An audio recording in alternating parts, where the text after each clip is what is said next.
अस्सलामुअलैकुम दोस्तों, welcome to astrology info channel. आपका दिन कैसा रहेगा? 25 फरवरी 2023। तो शुरू करते हैं कैंसर यानी बुर्जे सरतान से।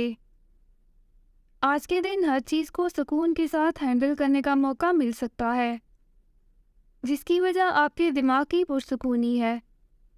अपने करियर को आगे बढ़ाने का मौका मिल रहा है, इसलिए पुरजोश रहें और पुरुम्मीद भी रहें, क्योंकि ज़िंदगी में बड़ी कामयाबियां आपके कदम चूम सकती हैं। आपको अपने प्यारों के साथ अच्छे अंदाज से पेश आने की कोशिश करनी है। आज आपकी शोहरत और रेटिंग में इजाफा होता लग रहा है, इसीलिए आप बेशुमार लोगों को अपने इर्द गिर्द महसूस कर सकते हैं। आपको जिस रहनुमाई की ज़रूरत है, उसको फौरी हासिल करें, चाहे आप जिस भी किस्म की पाबंदी में जकड़े हुए हों। आज अपनी कामयाबी की जानिब लौट आएं और बड़े काम करने में देर न लगाएं। आपके सामने सारे रास्ते वाज़िया हो चुके हैं, इसलिए अपनी कामयाबी को यकीनी बनाने की कोशिश करें। आपको आज किसी के भी साथ टकराव करने से गुरेज करना है और अपने लिए अहम फैसले करने की कोशिश करनी है।